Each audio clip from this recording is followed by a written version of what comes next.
minute. Okay.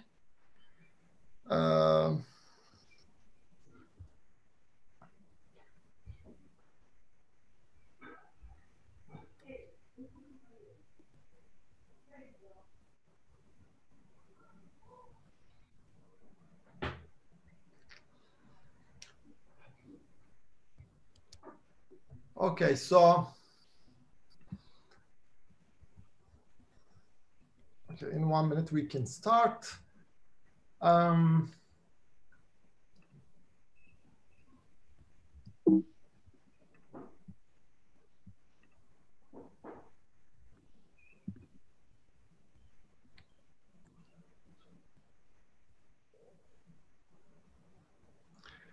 Okay.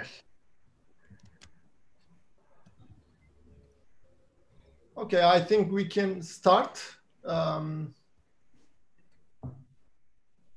Okay. Welcome and good afternoon to everyone. Today we are very delighted to have Professor Edward Witten. He's, as you know, one of the most outstanding physicists of our time. I sincerely would like to thank him for accepting our invitation to Turkey. In the future, hopefully we can host him in person. I believe this is a very important opportunity for the Turkish scientific community, for the colleagues, students, and everyone who wants to have a glimpse of a deep mathematical beauty underlying the universe. This is an important opportunity. But at this point, I will kindly ask Can Kozcas from Boğaziçi University Physics Department to moderate the seminar, since he is one of the top string theorists in Turkey. After his introduction of our speaker, we will start the seminar. So thank you so much for attending. And Edward, thank you so much. Can. Pleasure. It's your turn. Yeah, it's your turn, Can. I also would like to welcome all of you to our Zoom seminar. And I also would like to thank Professor Edward Witten to agree to give this talk today. Although I don't think he needs any introduction, I just want to give a brief one. So of course, as Burçin said, Professor Witten is one of the leading theoretical and mathematical physicists of our time. And he's currently the Charles Simonyi Professor in School of Natural Sciences at Institute of Advanced Study. He got his MA degree from Brandeis University and moved to Princeton to pursue his graduate studies under the supervision of Nobel laureate David Gross. He has worked on many different fields in mathematics and physics and has been always very influential in all of them. It will take a long time. It's another seminar to go over his contribution to math and physics. I just want to briefly mention some of them. He also received his Fields Medal, so the only physicist to have ever received the highest considered prize in mathematics for his proof of positive energy theorem. And maybe for most of you, he is best known as the founder of M theory. That's the theory unifying all the known consistent string theories.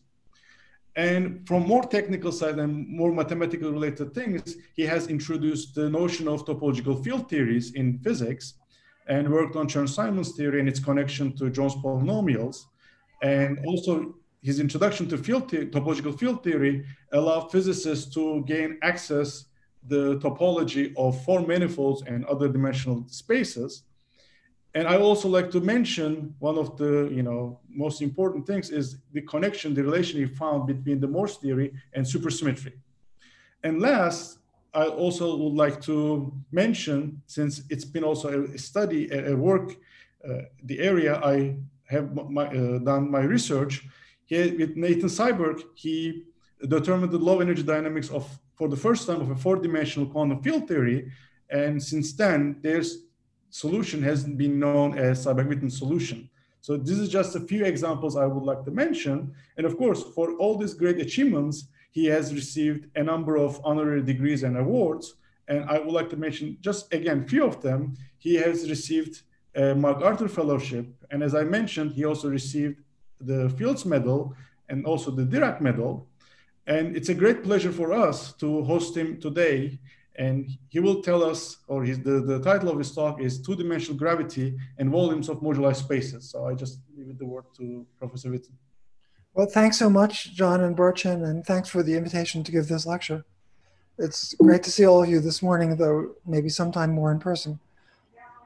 So My talk is motivated by the fact that physicists would like to understand gravity as a quantum theory. But to understand gravity quantum mechanically is difficult. And because it has been difficult, physicists have looked at simpler models in lower dimensions to practice in. Now, a one-dimensional manifold is intrinsically flat. There's no Riemannian curvature in one dimension. So it turns out there are interesting things to say in one dimension. Anyway, but for today, we want to start in 2 dimensions, which is the lowest dimension in which you can have a curved space. And the first idea you might have would be to simply use the Einstein-Hilbert action in 2 dimensions. In other words, take the action of general relativity in 4 dimensions, but treat it as a 2-dimensional theory. However, this doesn't work well because in 2 dimensions, the Einstein-Hilbert action is a topological invariant, the Euler characteristic of the 2-manifold Y. It turns out that it's better to add a real scalar field phi, in other words, a real value field phi, along with a metric tensor G. Then the simplest model, which is known as JT gravity, has the action I've written here. So the action is linear in phi, and phi multiplies the scalar curvature plus 2, where 2 is a convenient constant. Well, the numerical value 2 isn't important, but the plus sign is important. The plus sign means that we're going to land with negative cosmological constant. The action's been chosen so that the classical Euler-Lagrange equation for phi just says that r plus 2 is 0, or in other words, that the Ricci scalar, I'm just closing a window to try to eliminate some noise, that the Ricci scalar is a constant minus 2. Now, in 2 dimensions, the Riemann tensor is completely a function of the Ricci scalar.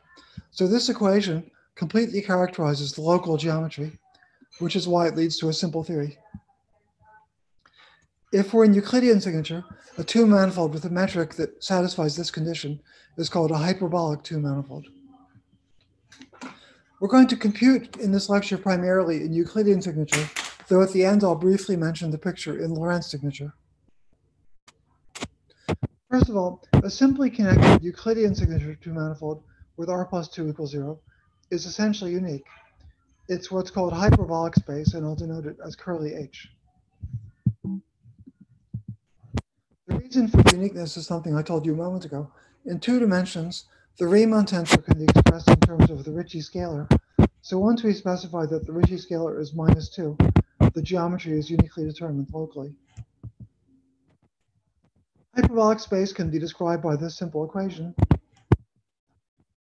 with this metric tensor here. And this makes manifest that hyperbolic space has a symmetry SL2 or its double cover SL2R. It's often called the upper half plane because in terms of a complex variable z, you can think of H as the upper half plane, the region with positive y, and the metric is then dx squared plus dy squared over y squared. The solution of r plus 2 equals 0, other than hyperbolic space itself, is a quotient of hyperbolic space by a discrete group. For example, a compact Riemann surface of genus bigger than 1 is such a quotient. So here I've drawn a Riemann surface of genus 2. The genus is just the number of handles, one handle and a second handle. So this is a Riemann surface of genus 2, and it can be realized as a quotient h divided by a discrete group. So it carries a metric of constant scalar curvature minus 2. But this is not unique. Without changing the topology in the picture, there's some freedom to change the geometry, which you can think of roughly as the size of different handles. For example, you could take a loop that goes around here, and minimizing its loop, minimizing the length of the loop in its topological class, you'd find a geodesic. But the length of that loop isn't uniquely determined. There are different hyperbolic metrics on y where that length would vary. So there are a certain number of parameters that are called moduli that parameterize the possible metrics of r plus 2 equals 0 on y up to isomorphism. In fact, hyperbolic structures on a surface of genus G are parameterized by a manifold M sub G whose real dimension is 6g minus 6. Mg is called the moduli space of Riemann surfaces of genus G. Now, it turns out it's important to allow Y to have boundaries, in which case, at least for today, we'll often ask for the boundaries to be geodesics. An important example is a three-hole sphere. So I've drawn topologically a three-hole sphere with three boundaries that I've labeled by real numbers, B1, B2, and B3, which you should think of as the lengths of boundary geodesics. The boundary lengths can be specified independently, but once they're specified, there's no additional freedom. So the moduli space of three-hole spheres with specified boundary lengths is just a point. Once you understand three-hole spheres, you can talk about more complicated surfaces. Three-hole spheres are important because by gluing them together, you can make other surfaces. For instance, here's another picture of a surface of genus 2. So one handle, a second handle, so genus 2. As shown in this picture, a surface of genus 2 can be built by gluing together two three-hole spheres. Now, from the picture, you can count the parameters of a hyperbolic metric on a surface of genus 2. So each three-hole sphere is uniquely determined except for the lengths, which are the lengths of these three geodesics. So the three parameters B1, B2, and B3 are those lengths. There also are three twists, because I could cut along this geodesic, rotate one side by an angle theta, and then glue them together. And that would introduce a twist angle. I can do it on any of the three geodesics. So there are three lengths and three twists, which are called Fenchel-Nielsen parameters. Altogether, the moduli space M2 of surfaces of genus 2 has dimension 6, and that's 6g minus 6 for genus 2. So with similar pictures in higher genus, after seeing how you can build a surface from three-hole spheres glued together, you can get this number 6g minus 6. Now, the subtlety is that although every hyperbolic surface of genus 2 can be constructed by this picture, it can be done in infinitely many ways. So there's a highly non-obvious fact about this construction. It would take a slightly different direction to really explain it properly.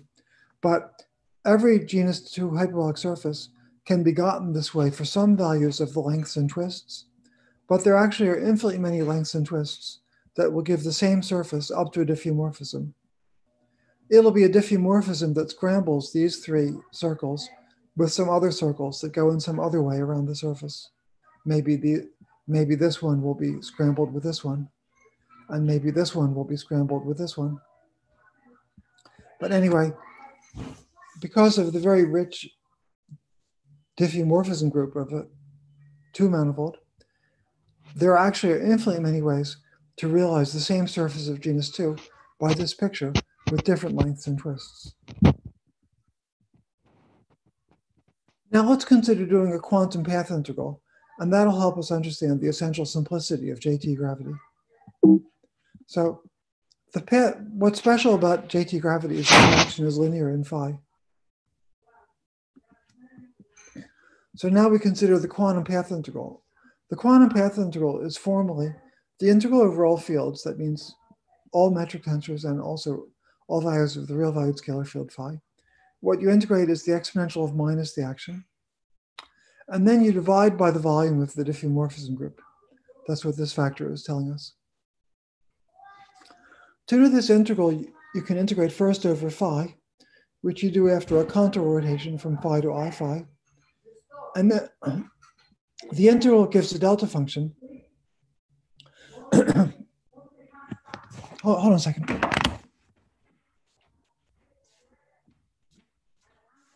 That's all right. That's all right. Yeah.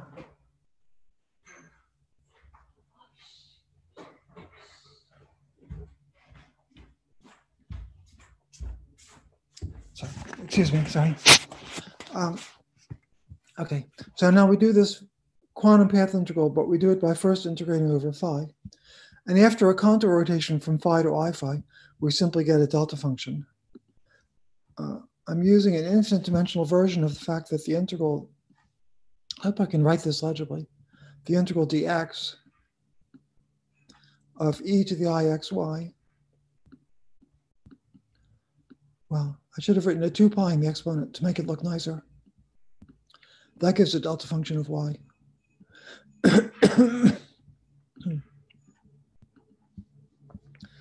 Not sure why my pen stopped working. Anyway, this integral is a delta function.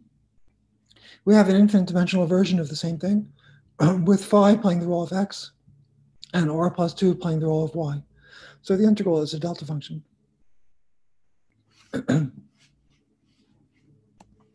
I guess, though, having written, I should try to clear that. Okay.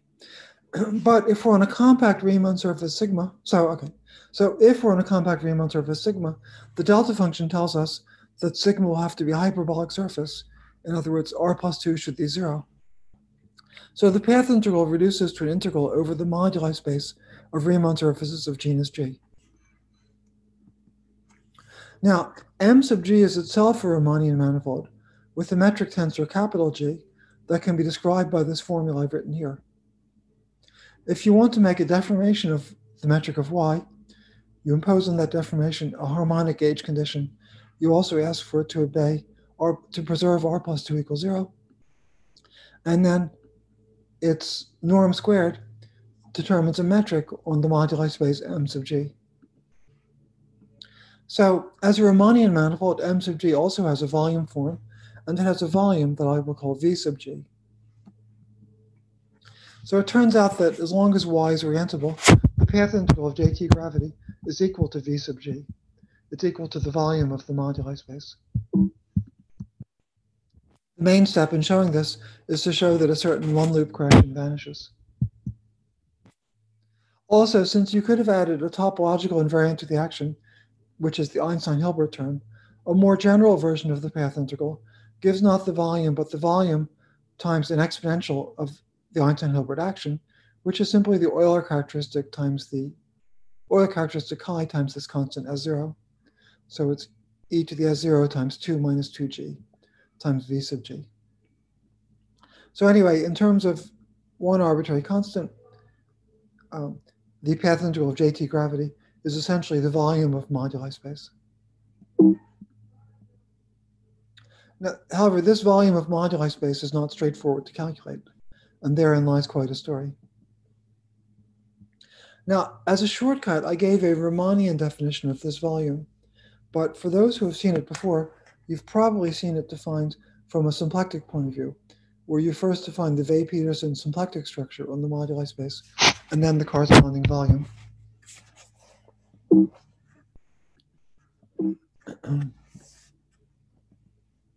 Now, these volumes have been studied for a long time from many points of view. They can be viewed as a special case of what's called intersection theory on the moduli space. As such, they were studied by many mathematicians and physicists. Well, roughly 30 years ago was one period of intense study.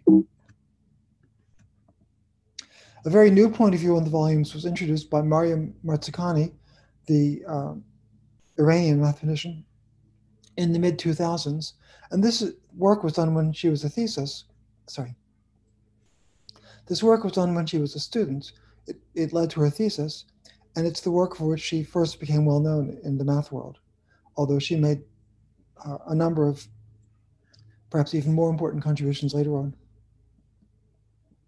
And at the end of my talk, I'll tell you in a little bit more detail what she did. Now, from a point of view of physicists, the subject has been greatly invigorated in the last few years by interpreting the subject in terms of what's called holographic duality. So holographic duality is the idea that a quantum gravity in d space-time dimensions is equivalent in some sense to an ordinary theory without gravity in d-1 dimensions.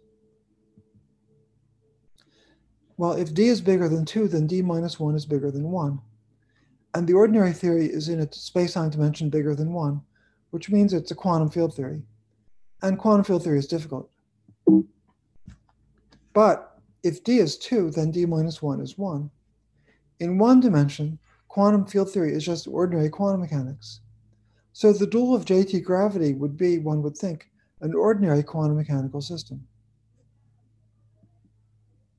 Quantum mechanics is much simpler than quantum field theory, so one would hope that in this example, one could actually understand the dual.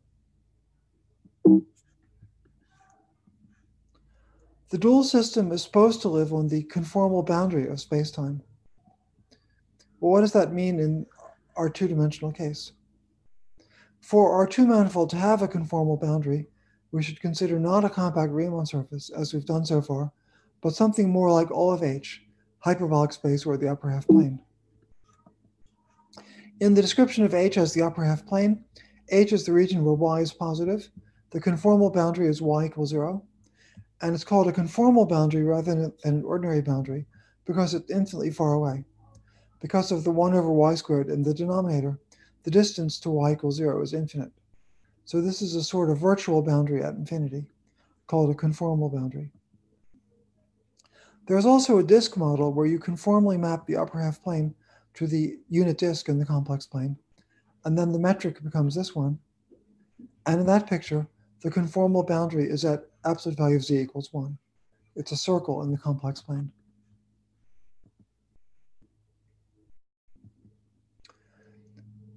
So the idea that two-dimensional gravity would have a particularly understandable holographic dual because d minus 1 is 1 when d is 2 really goes back to the early days of holographic duality, decades ago.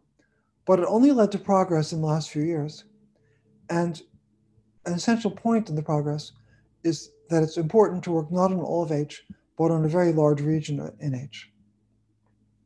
So H I'm here representing as a disk, so the unit disk in the complex plane with this metric that we had here that blows up near z equals 1. And then U is a disk with an arbitrary embedding in H, but you want to think of U as a very large region in H. So a very large region means the area might be e to the 100.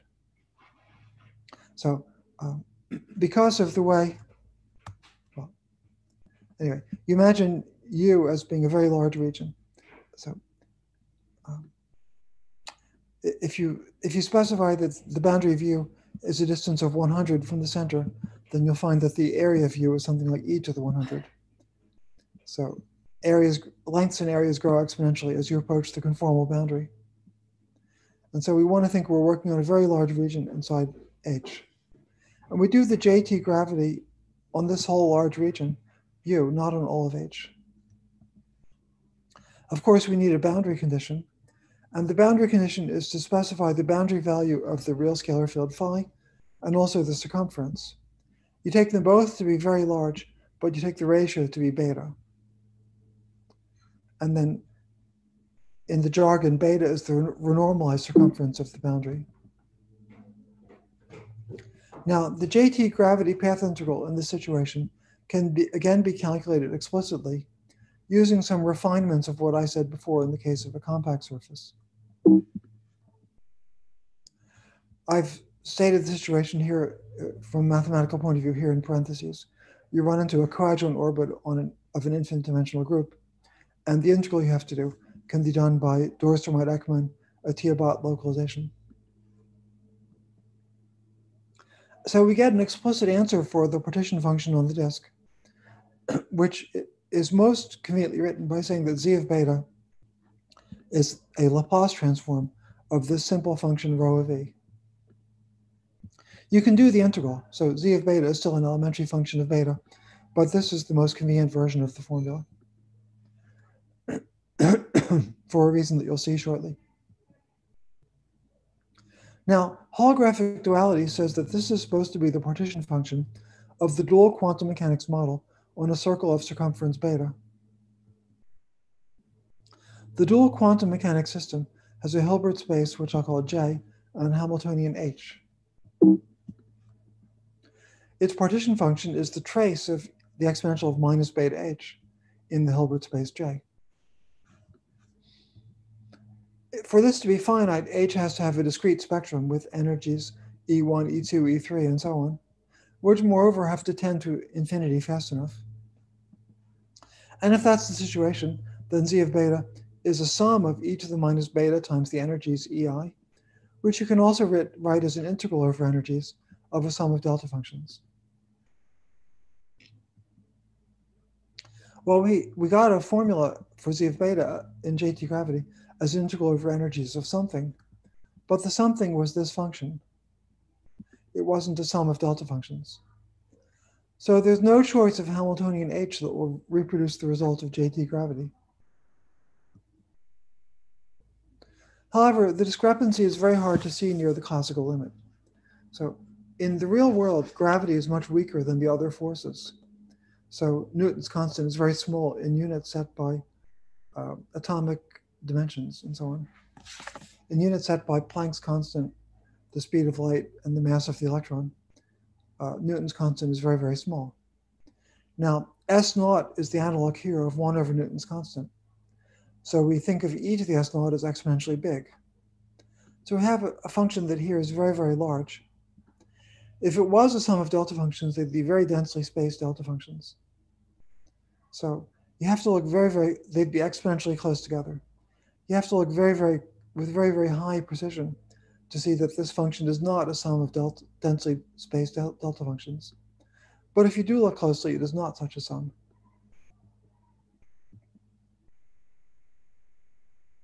So you see, you wouldn't easily confuse the sinh of 2 pi root e with the sum of delta functions. But if you multiply it by e to the 100, then it becomes hard to distinguish from the sum of delta functions, except with very high resolution, because the delta functions that would simulate this function have a spacing which is like e to the minus 100. So JT gravity didn't agree with holographic duality, but near the classical limit, the discrepancy is rather subtle. Now, although the computation did not agree with what one would expect from duality, this fact is actually not a complete surprise. Analogous computations have always given a similar problem. This goes back to work of Gibbons, Hawking, and others in the 1970s. The problem is the essential mystery about quantum black holes. Whenever you do a calculation that's supposed to show the discreteness of the quantum energy levels of a black hole, it doesn't work. So here, this function is a sum of delta functions because the energy levels were supposed to be discrete. But we got instead a continuous function. That's happened since the 70s whenever anyone has tried to do a calculation that might probe the discreteness of the energy spectrum of a quantum mechanical black hole. It's the essential mystery about black holes at the quantum level. However, the calculations were always done in models like 4-dimensional general relativity that were too complicated for a complete calculation. So there was always a possibility that the problem would go away in a more complete calculation. What's new is that holographic duality and a variety of related developments have made it possible to ask the question in a model, JT gravity, that's so simple that you can do a complete calculation demonstrating the problem. So Saad, Schenker, and Stanford proposed last year that the holographic dual of JT gravity is not a particular quantum system, but a random ensemble of quantum systems. There were a few clues that pointed in this direction. One was the work of Alexei Kitaev on a more complicated model. Then there were discoveries about 2D gravity that had been made roughly 30 years ago that gave a clue to what Saad et al. Said. And then finally, there was Mario Mirzakhani's work on volumes of moduli spaces, as interpreted by Eynard and Orenton in terms of topological recursion. Anyway, the idea of the three authors, Saad et al., was to interpret the Hamiltonian H of the dual quantum mechanical system as not a particular Hamiltonian, but a random matrix drawn from an ensemble. The ensemble is as follows. H will be an n by n Hermitian matrix with very large n. Ultimately, we'll take n to infinity. Then we pick a suitable function t of m and consider a measure for integration over matrices. The measure is, well, dh is shorthand for integrating over all the real and imaginary parts of all the matrix elements of H with standard Euclidean measure. What we integrate is the exponential of minus the trace of t of h. This m should have been h here, this function t of h, trace of t of h, but exponential of minus n times that.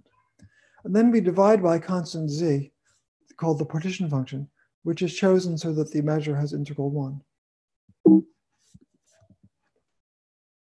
If the function t is quadratic, this is a Gaussian random matrix model studied by many authors since the 1960s.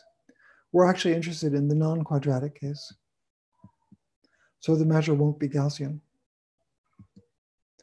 We take n to infinity, adjusting the function t, so that the eigenvalue density of a Hermitian matrix drawn from this ensemble converges to the answer found in JT gravity.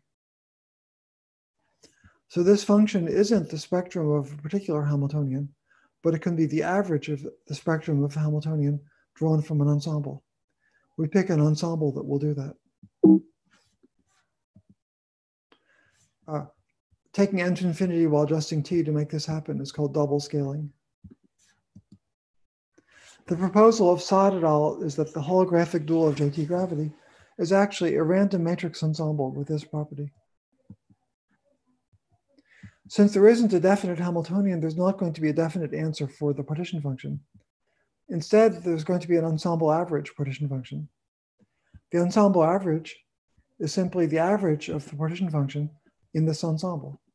So you integrate the partition function with respect to this normalized measure, and you get the ensemble average of the partition function.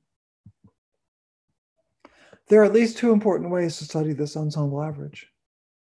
First, you can just do ordinary perturbation theory, expanding in Feynman diagrams.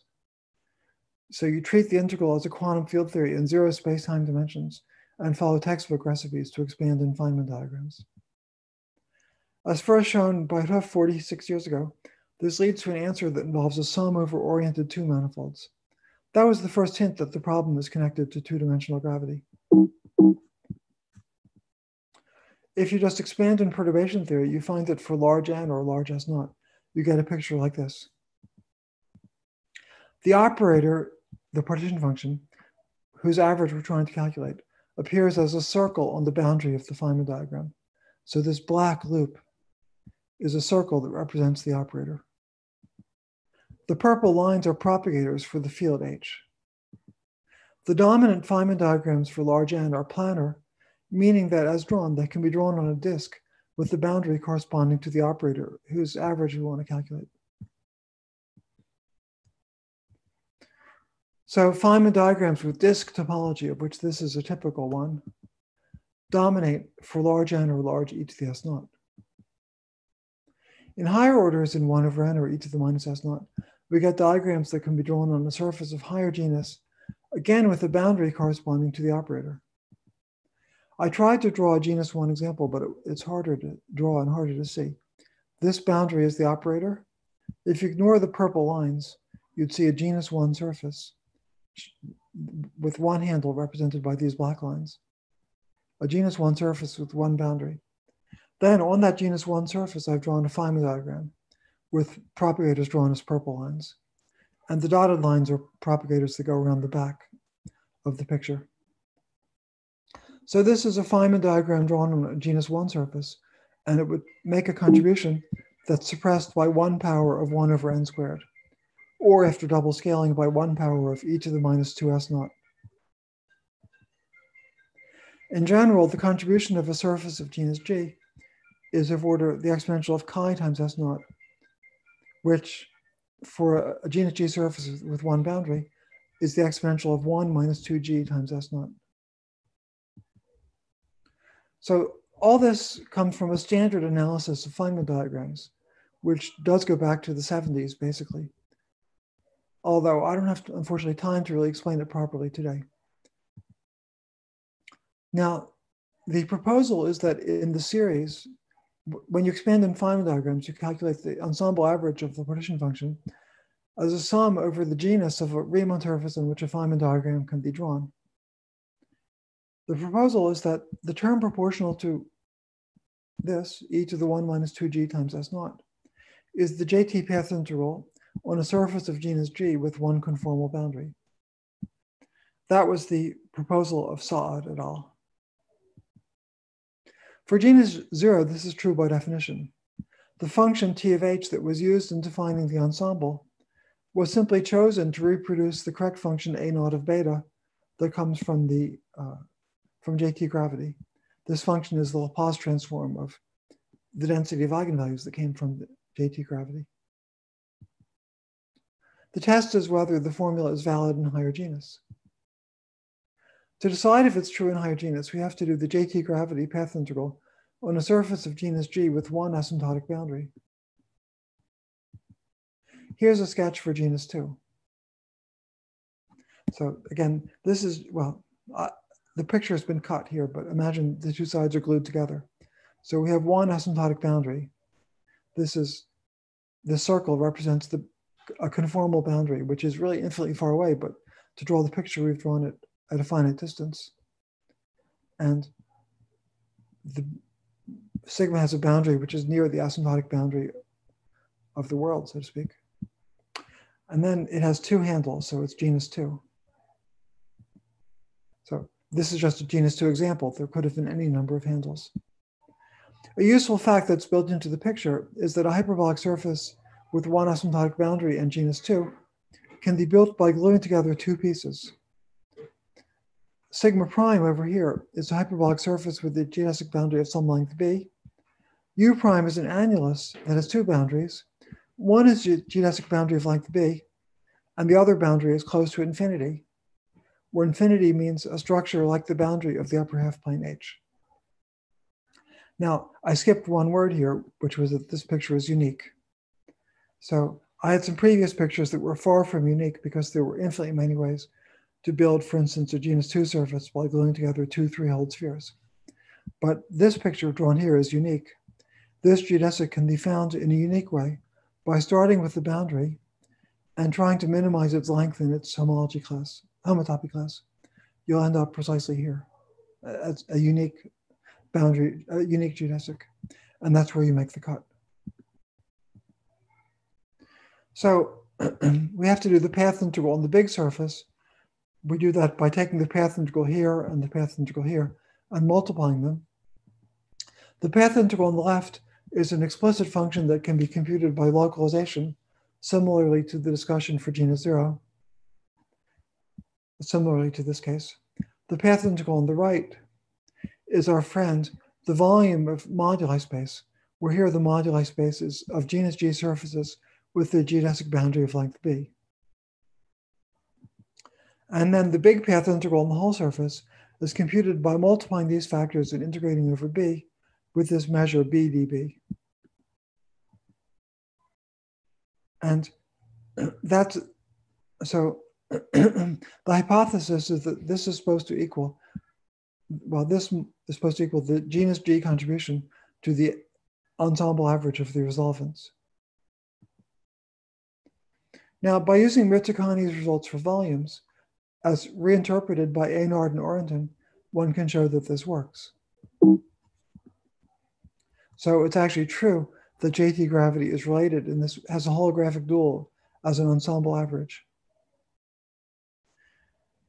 So I said there were two important ways to study the matrix model. I only explained one. The second is a direct evaluation of the integral that leads, among other things, to this result of Aynard and Orenton. But for today, we won't be able to go into that. There isn't time to explain everything. And I thought what I would do in the remaining time would be to give an introduction to Maria Mirzakhani's work on volumes. But maybe this is a good place to stop for questions, because the last part of the talk will be in a different direction involving the work of Mirzakhani. Thank you for the pause, but at the moment we do not have any questions that I received. So, okay. All right, then I'll go on. Sorry, Dieter wants to ask something. Okay. Go ahead. Maybe Dieter. Yeah, I can ask myself, right? So I was just wondering, so in all these recent discussions of duality to ensembles, I mean, on the gravity side, there is always a role for wormholes, right? So is here, should we interpret these higher genus surfaces as the analog of the wormholes? They're generalized wormholes. Yes. Well, the picture could have been drawn differently to make that more clear. But oh, sorry. If I take the disk, think of a disk as the disk is the basic space-time without a wormhole. Now you could cut two circles. What would it mean to have a wormhole? Let me make another try to use this pen in case it works.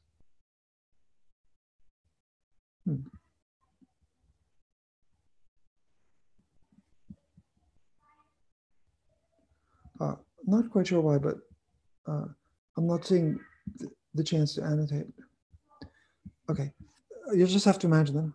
Imagine cutting a little hole here, and I cut a little hole here, and I glue them with the tube.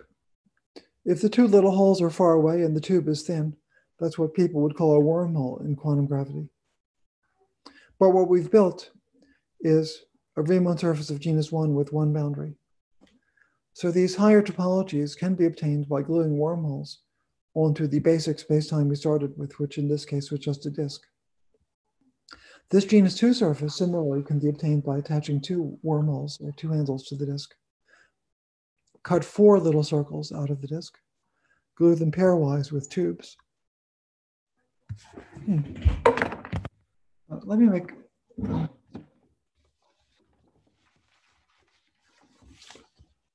okay. Anyway, I was hoping to find a way of drawing, but I can't, not quickly.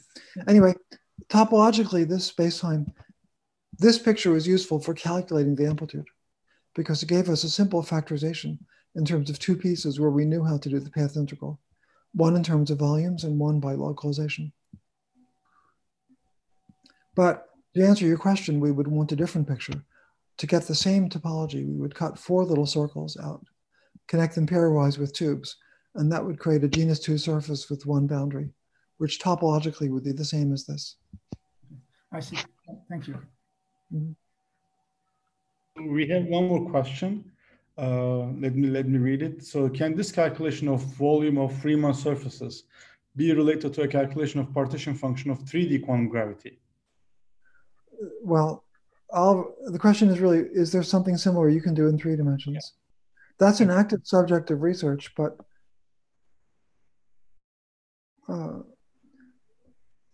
certainly nothing. I think it's unrealistic to expect as nice an answer in 3 dimensions because 3-dimensional gravity is far more complicated. So it's a, I mean, okay, for example, okay. First of all, topology is much more complicated in 3 dimensions. There aren't modular spaces. Okay. Okay. Some bits and pieces of the story have analogs in 3 dimensions, but this 3-dimensional story is much more complicated and much less understood. Of course. Okay. Actually, a subject where there's been a little bit of recent progress, but an awful lot not understood. Are there any more questions? Yeah. Okay. Yes, we have another question. Yes. Let me. If yeah, I mean, I think it needs to be typed or.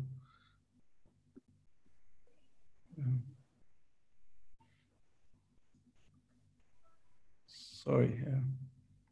Okay. So yeah, our friend is typing the question. Sorry. Give me 1 second.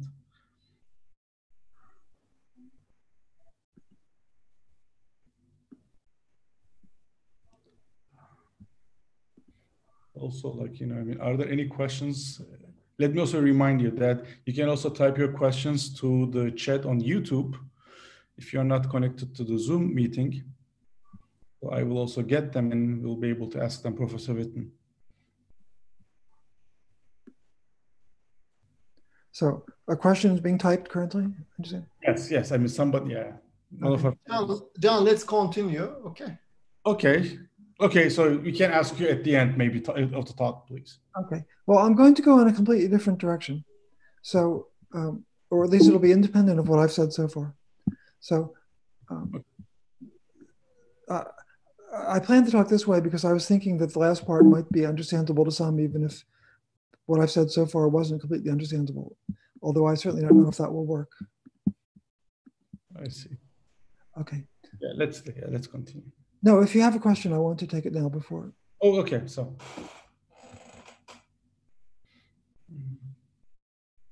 Well, you must have the gist of the question, don't you?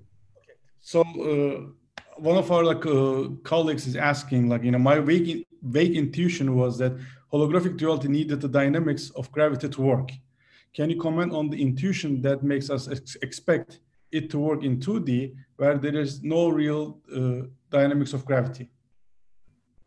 Well, if you look at the formal arguments where you deduce boundary correlators from a bulk gravity system with negative cosmological constant,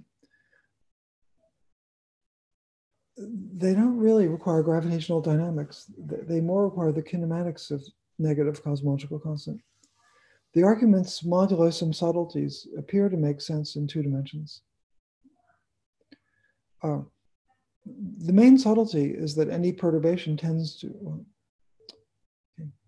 for a long time, if you try to go all the way out to the boundary, it seems that you're only discussing ground states. But, okay.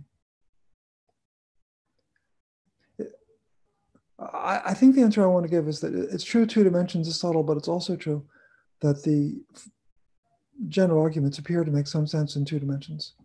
But the answer I really want to give you is that you only learn the answer to a question like that by trying. And clearly, this has been very productive. So trying to understand holographic duality, in 2 dimensions has been very productive. I'm only explaining today a few angles, but much more has been learned. And it's been very interesting. It would make a lot of lectures, not just one.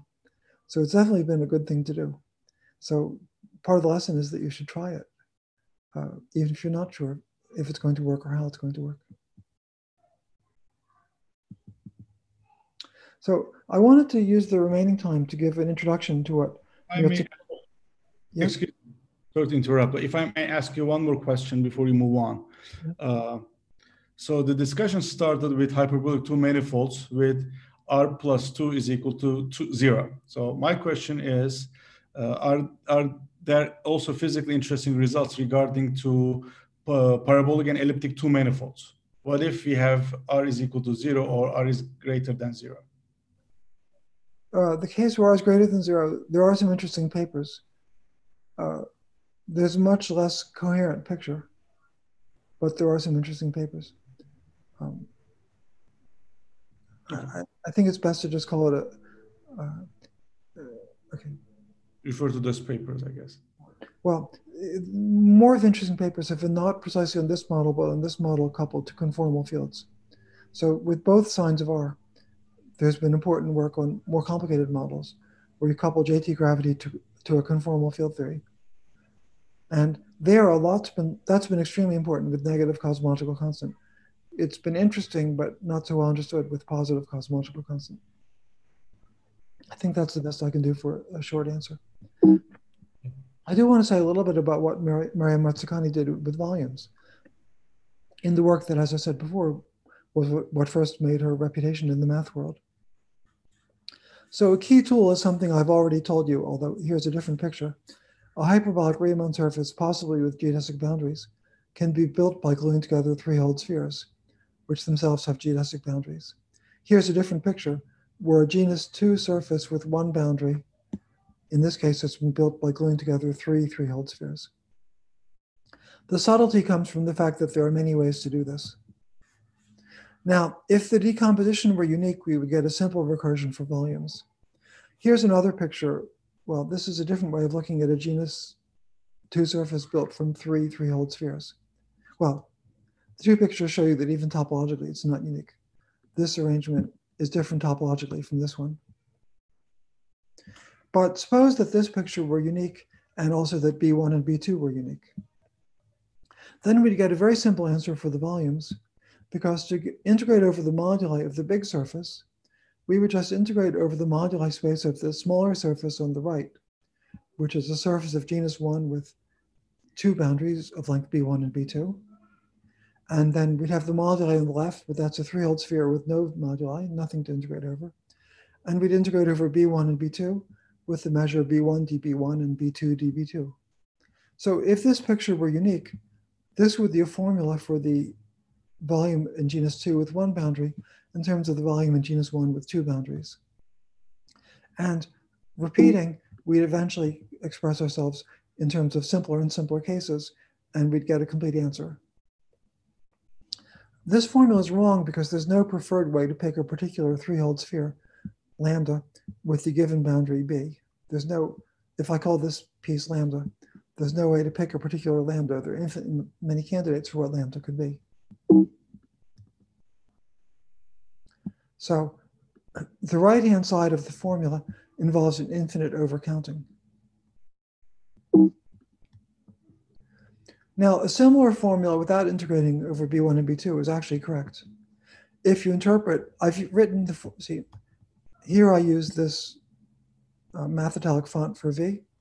Here I've used a curly V. Curly V is meant to be a volume form rather than an integrated volume.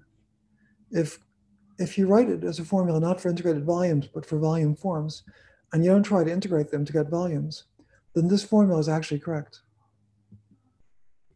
It's a standard, well, it's a correct statement as a relation between the volume forms. It can't be integrated to give the volumes because it doesn't take what technically is called the mapping class group into account, or in other words, it doesn't take into account the non-uniqueness of this way of decomposing a surface. So integrating over B1 and B2 would give an infinite overcounting, but in the neighborhood of a part of the moduli space with some given B1 and B2, this is correct as a formula for the volume forms.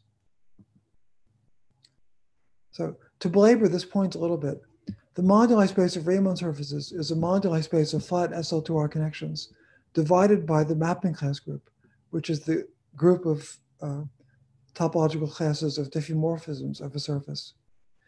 If we were doing gauge theory rather than gravity, and we had a compact gauge group like SU2, and then you define the moduli space in a similar way, you don't divide by the mapping class group, and the volumes do obey a simple identity of the naive form. That's actually one way to calculate the volumes in gauge theory rather than gravity. But for gravity, which means doing SL2R rather than SU2, the need to divide by diffeomorphisms that aren't connected to the identity means there's no such simple identity. That's actually the difficulty that Maria Mirzakhani overcame in her thesis. To explain the basic idea, well, as I said, there are many ways to draw this picture, but pick one such picture.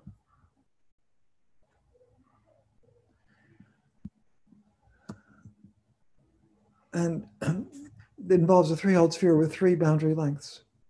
Suppose there was a function of the three boundary lengths, where B is an external boundary, so we keep it fixed, but B1 and B2 we only discover when we find a way of drawing this picture. So B is kept fixed, it's the definition of the problem. B1 and B2 we get when we make this decomposition. Suppose there were a function f of B1 and B2, such that when you sum over all choices of B1 and B2, you get 1. In that case, the naive identity could be corrected by simply inserting a factor of f on the right-hand side. When we integrate over B, we'd be counting infinitely many possible decompositions, but weighting them by this factor, which adds to 1, would give the right answer. Including the factor f would compensate for the fact that the smaller surface has less diffeomorphisms than the larger one. Now, in an important special case of a hyperbolic torus with one puncture, L. McShane had found an identity of roughly the necessary form, and Mirzakhani generalized it for hyperbolic surfaces with geodesic boundaries. To explain how, pick one boundary gamma and pick a point P in it, and let L sub P be the geodesic orthogonal to gamma at P, this geodesic. Now, if we continue LP, there are various things that might happen. It might go on forever without intersecting itself or returning to the boundary where it started. It might return to the starting boundary. It might leave Y by a different boundary. Well, that can't happen in the case I drew, which only has one boundary, but in other cases it could happen. Or it could intersect itself. If it doesn't do 0, then it does one of 1, 2, or 3, and it does one of them first. We stop the geodesic whenever it does one of 1, 2, or 3 first. We don't care about what happens after that. There's a general theorem says that the probability of outcome 0 is 0. So with probability 1, the outcome will be 1, 2, or 3. In other words, the set of initial values, P, on this circle, for which the outcome is 0, has measure 0. That's the meaning of the statement that the probability is 0. So I've drawn or copied here a figure that illustrates the three possibilities. Here's the case that LP leaves by a different boundary. Here it curls around and intersects itself. And here it curls around and then leaves by the same boundary it entered by. Now, the crucial fact that leads to Mirzakhani's results is in this italicized sentence, which I think is quite amazing. And I've explained it in parentheses, but I'm also going to explain it in words. In doing so, let me, for example, take the picture A. You take the boundary you started with and the boundary it exits by, and the geodesic L, and you thicken that union slightly. And with a little mental gymnastics, you should be able to see that it's a three-hole sphere. So it's got two boundary circles here, but there will be a third boundary circle that goes around gamma and then goes around LP, goes around gamma I, and then comes back. Now, two of the circles are geodesics. The third isn't, but by minimizing its length in its homotopy class, you can find a geodesic L tilde that it's homologous to. And then you discover a three-hole sphere. So any picture where the geodesic has outcome 1, 2, or 3 determines a particular three-hole sphere, which is shown in gray in the three pictures. So if you follow the recipe in parentheses in the three cases, you'll get this picture, or this picture.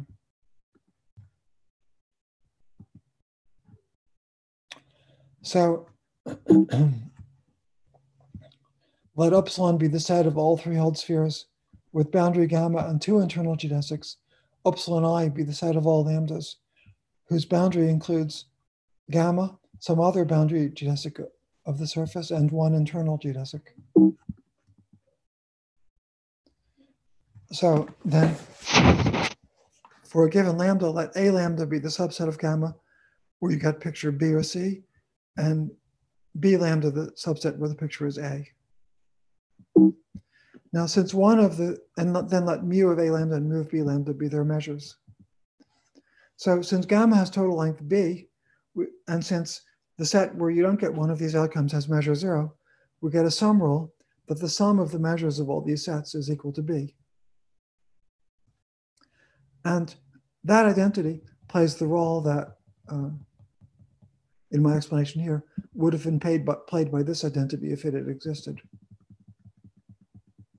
So we just insert B as a sum of terms, each of which involves the choice of a particular lambda. So then we're able to get a formula in which the left-hand side is the volume we want multiplied by B. The right-hand side is the sum of terms in each of which a particular lambda has been picked. Now, the quantities mu of A lambda and mu of B lambda only involve lambda itself, so they only depend on the boundary lengths B, B1, and B2 of lambda. So they're explicitly computable functions of the three lengths. So the sum rule takes an explicit form with the mu's being explicit functions of the boundary lengths of lambda. Using the sum rule, Mirzakhani got a corrected version of the naive identity. So it's a little scary looking when you see it first in detail. It says that the volume you want multiplied by B is a sum of a bunch of terms. And those terms correspond to topologically the three ways that a big surface can be made by gluing together a three-hole sphere onto a smaller surface, y prime. So what's smaller about y prime is that it has less negative Euler characteristic. And by induction, doing this, after reducing from y to y prime, you then reduce from y prime to some y double prime. And you keep going until you reduce to three-hole spheres, which you understand, because they don't have any moduli except their boundary lengths. So when you work it out in detail, you get Mirzakhani's recursion relation for volumes. So that's the story about Mirzakhani's work, or at least it's what I'll be able to tell you about it today. I'll just make a few more remarks, although they really are just hints at different chapters. We've been in Euclidean signature today, which is efficient for computations, but can obscure the physical meaning. If we continue to Lorentz signature, we find that the Lorentz signature analog of the upper half plane, which is sometimes called anti-de Sitter 2 space, ADS2, can be described by this metric I've written here. And it's an infinite strip, so time runs vertically, space runs from left to right. The distance, so sigma runs over a finite range, but the distance to the boundaries is infinite because of this factor 1 over sine squared sigma. It takes some thought to get used to it. But the important thing about it is that it's two-sided. And because it's two-sided, it can be understood as a simple model of a black hole in 1+1 dimensions. And the study of this model has shed a lot of light on questions about black holes in general. So you might not be familiar with the fact that black holes have a two-sidedness. The analytic continuation of the Schwarzschild or Kerr solution of a black hole in 4 dimensions shows that the ideal black hole solution is really two-sided. And that has turned out to be important in understanding the quantum properties. Yet, so the two-sidedness, which is the essential subtlety about black holes, shows up in this simple model that we've been talking about today. And that's part of why it's been important in studying black holes. Oh, sorry. The last thing I was going to say has to do with actually one of the questions I was asked. So you should, well, a different aspect perhaps than the precise question. We should ask to what extent the fact that the holographic dual of JT gravity is an ensemble of quantum systems rather than a specific quantum system will have analogs in higher dimensions.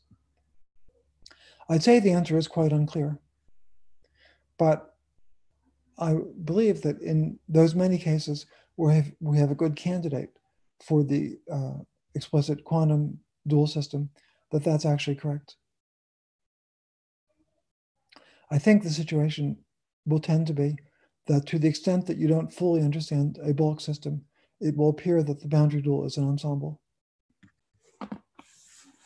Anyway, thank you for your attention, and thanks again for the invitation to give this lecture. Thank you very much. So we may have a few questions if you have time. I think Arkadaş, our colleague, has a question. Hi. Right? Thank you for the great talk. You mentioned that the JT action results in a partition function that's given in terms of the volume of the moduli space. Are there other actions, or would it make sense to try to engineer other actions that would give as partition functions, like other topological or geometric invariants of the moduli space, and maybe look at those in terms of the... Yes, more complicated. It makes sense, but it's more complicated. It turns out that works. So if you add to the action a function of phi, okay, first of all, up to a change of variables, the general perturbation of this action, assuming you don't want more than 2 derivatives in the action, is simply obtained by adding a function of phi to the action. And what you get when you do that can still be expressed in terms of more general volumes of Riemann surfaces, of moduli spaces for Riemann surfaces with conical singularities. That's actually the subject of my most recent paper.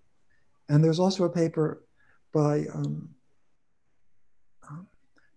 Maxfield and Toriachi, who did something similar and also related it to some questions in 3 dimensions. So yes, what you say is correct. So I'm waiting if there are any further questions.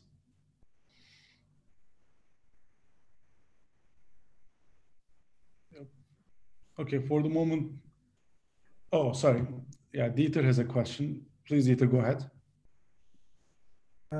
Hi, yes. Again, also thank you for the very nice talk. So coming to your last comment, so this sum over, for example, different topologies we make, I mean, can you give a simple argument, or why are we really forced to sum, or would something go wrong with the theory physically if you would somehow just restrict and not sum over these different topologies?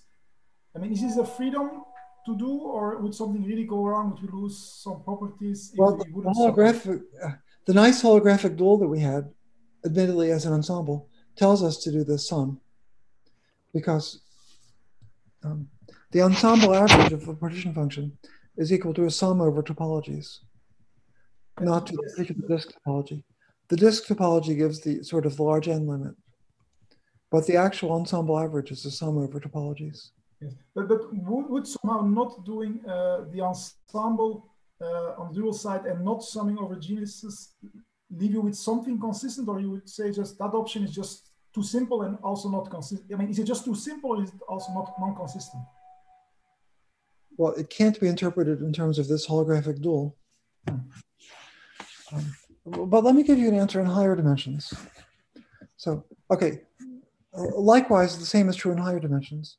Take a basic example, which is known to have a holographic dual, like n equals 4 super Yang-Mills theory in higher dimensions.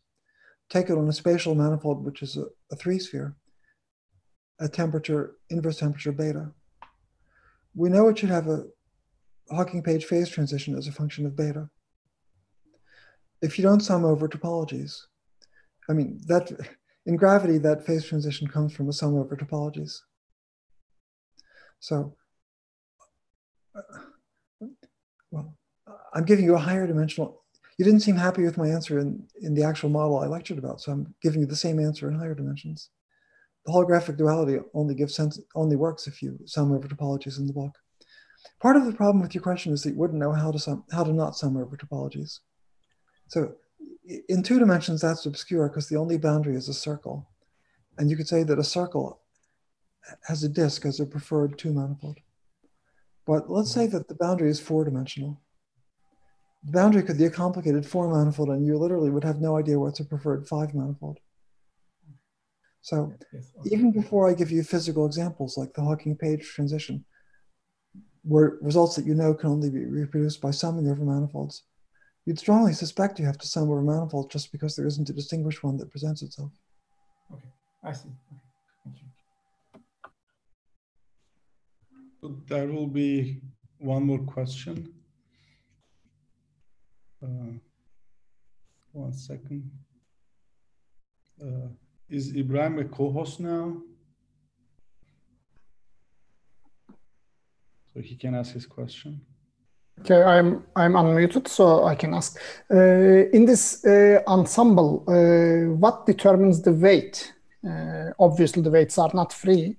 So, what determines the weights of each configuration? Well, the ensemble is given here. So the weight is this divided by constant that makes the measure integrate to 1, and the function t is chosen to make the formula true on the disk. So the ensemble is of this kind with a particular function t, which is chosen to agree with this for large n limit. So t is adjusted so that the eigenvalue, so that in large n limit, the eigenvalue density converges to this answer. And then the measure is this with that particular t.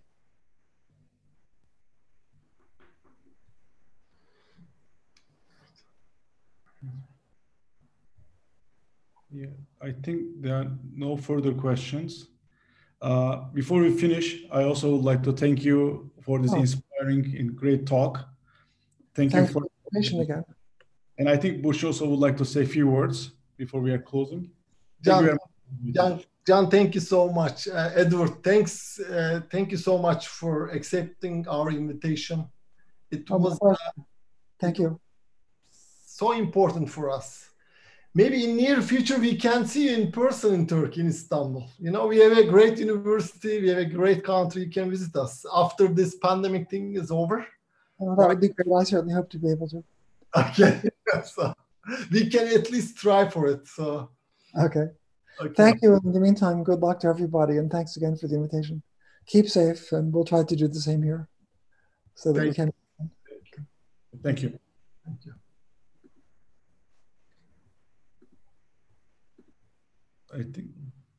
I think we can end the meeting hocam. Okay. Herkese teşekkür